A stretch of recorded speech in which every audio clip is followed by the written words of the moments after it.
안녕하십니까. 법무법인 존의 배호성 변호사입니다. 오늘은 그 층간소음에 대해서 한번 살펴보겠습니다. 일반적으로 우리나라 지금 많은 국민들이 50% 이상이 아마 아파트에서 거주하고 있고, 그러다 보니까 이제 아래층이나 위층에서 발생하는 소음 때문에 층간 소음에 대한 이제 분쟁이 많이 발생하고 있습니다. 일단 기본적으로 이 공동주택의 층간소음에 대한 기준이 이제 법령으로 규정되어 있는데, 층간소음 기준을 보면 뭐 직접 충격 소음, 그 다음에 공기 전달 소음, 이렇게 이제 기준이 항목을 구분하고 있습니다. 직접 그 충격 소음이라는 것은 그 이제 사람의 발걸음 소리든 뭐 직접적인 어떤 바닥에 전해진 충격으로 인해서 아래층에 발생하는 소음의 범위, 그 다음에 이제 공기 전달 소음이라는 것은 뭐 TV나 음향기기의 이제 재생으로 인해서 이제 옆집 또는 아랫집에 전달되는 소음 기준을 말하는데, 이게 이제 뭐 아마 이제 매년 바뀌는 건 아니지만 이렇게 일정한 주기로 이제 그 기준이 조금 바뀌고 있고, 그 변화 추이를 보면 조금씩 강화되고 있습니다. 그러니까 예전 같으면 이제 좀 침해가 된다고 하는 그 데시벨이 또 높았다면 지금은 점점 낮아지는 추세라서, 그러다 보니까 이제 이러한 기준에 비추어 봤을 때 만약에 새로 신축되는 공동주택이 이러한 기준에 미달되게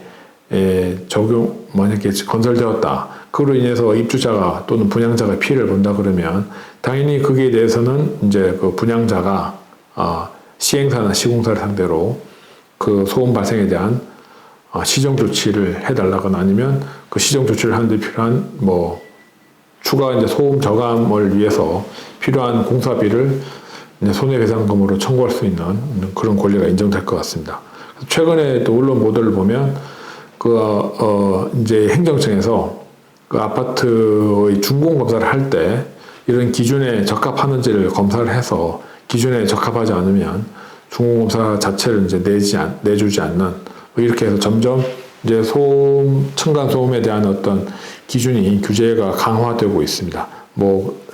그 시민 입장에서는 아주 반가운 일입니다. 그래서 이렇게 이제 조금 전에 말씀드린 그런 분양받은 주택의 어떤 층간소음 문제에 대해서는 시행사나 시공사를 상대로 뭐 민사소송을 제기할 수도 있고, 아니면 그 중앙환경분쟁조정위원회에 분쟁조정 신청을 해서 좀 비교적 신속하게 예외된 피해 구제를 받을 수가 있습니다. 근데 이제 다음으로 볼 부분이 이제 개인 간에, 그러니까 아래층, 위층의 거주자 간에 직접적으로 층간소음에 대한 분쟁이 발생하는 경우입니다. 저희가 언론에서 많은 보도를 보고 있습니다. 그 소음 분쟁 때문에 뭐 상호 간에 이제 신체적인 어떤 상해 또는 뭐 살인까지 발생하는 그런 경우도 있습니다. 그래서 뭐 안타까운 소식도 많이 있는데요. 일단 피해자 입장에서, 그러니까 위층이든 아래층이든 발생하는 소음으로 인해서 본인이 이제 피해자다. 그럴 때 이제 뭐 바로 취할 수 있는 게 직접적으로 찾아가서 뭐 좀 소음이 좀 심하다, 자제해달라, 이렇게 요청할 수가 있겠죠. 그런데 이제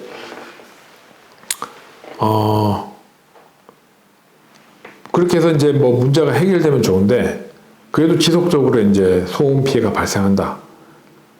그렇다고 뭐 강제적으로 하면 그것도 형사적인 문제가 되니까, 그 경우에 이제 피해를 받는 당사자가 소음을 발생시키는 가해자를 상대로 이제 법적으로 할 수 있는 건 뭘까?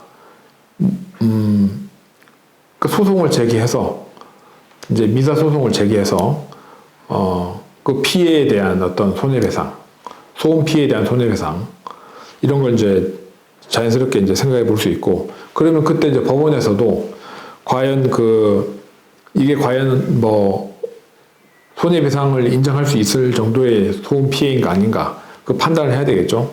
그때 이제 법원의 판단 기준은 뭐 일상생활을 영위하는데 자연스럽게 발생하는 소음이라고 볼 수 없을 정도로 사회 통념상 도저히 받아들이기 어려운 정도의 어떤 소음인지 아닌지, 물론 이 경우에는 또 뭐 조금 전에 살핀 그 층간소음 기준 이런 것도 적용이 되겠죠. 그래서 그러한 어떤 도저히 이제 피해 받는 입장에서는 감당하기 어려운 정도의 소음이라면 법원에서는 이제 손해배상금을 인정을 합니다.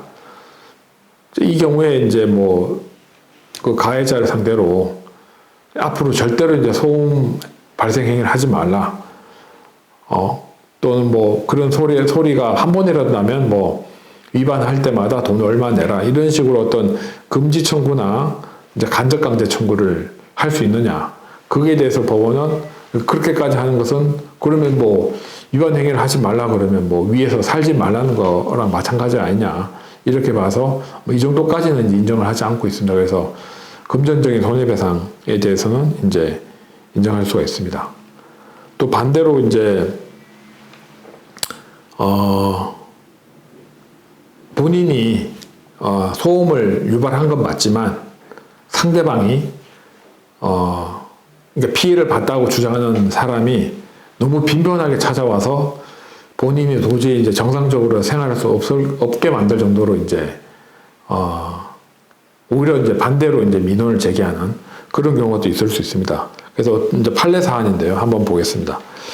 그 공동주택 아래층에 사는 주민이 위층에 이제 층간소음 불만으로 인해서 위층 주민한테 가서 한 1, 2분 간격으로 수십 차례 전화를 걸고 또 비방하거나 조롱하는 내용이 담긴 수십 통의 문자 메시지를 보내고 또 아래층 주민이 이제 위층 그 자기 집에서 이제 위층에 천장을 두드리고 그다음에 또 위층 집 현관문 앞에서 자주 드나들고 서성거리고 또 뭐 위층 집 현관문 앞에서 라면을 끓여 먹고 이런 행동을 하니까 그 위층 입장에서는 자기가 뭐 비록 소음을 유발하는 행위를 했지만 아래층에서 너무 심하게 행동을 한 겁니다. 그래서 이제 오히려 이번에는 반대로 위층 주민이 아래층 주민을 상대로 이제 소송을 제기했습니다.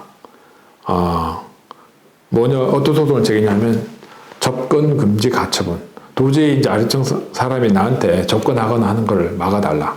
그래서 법원에서 보기에 이건 좀 정도가 심하다. 그래서 이제 그 접근 금지 가처분을 인용을 했습니다. 그럼 가처분이 인용됐으면 더 이상 이제 위층에 사람한테 간다거나 뭐 전화를 한다거나 문자 메시지를 보낸다고 이렇게 하면 안 되는데 오히려 그럼에도 불구하고 계속 이제 또 아래층 사람은 그걸 법원의 결정을 무시하고 또 그렇게 한 겁니다. 그래서 이번에는 이제 위층 주민이 이제 간접 강제 신청. 법원에서 이렇게 하지 말라고 했으니 그 위반 행위 할 때마다 나한테 돈 얼마 내라. 법원에서는 이것도 인정을 해줬습니다. 그래서 뭐 이 사례를 보면 그러니까 이제 층간소음이라는 것은 서로 간에 원만하게 잘 해결하는 것이 필요하고 항의를 하더라도 어느 정도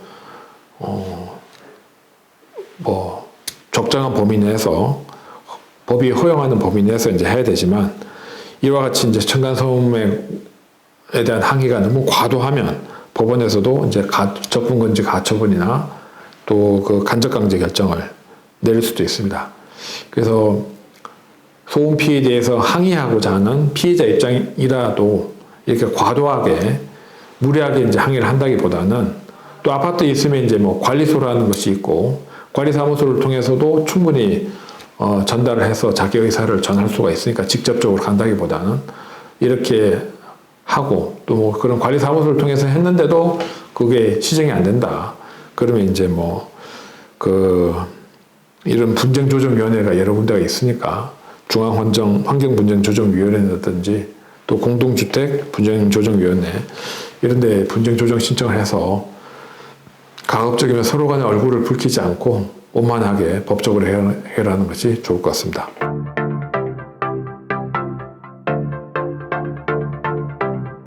네, 오늘은 그 아파트 층간소음과 관련해서 간략히 살펴보았습니다. 모쪼록 도움이 되었으면 합니다. 감사합니다.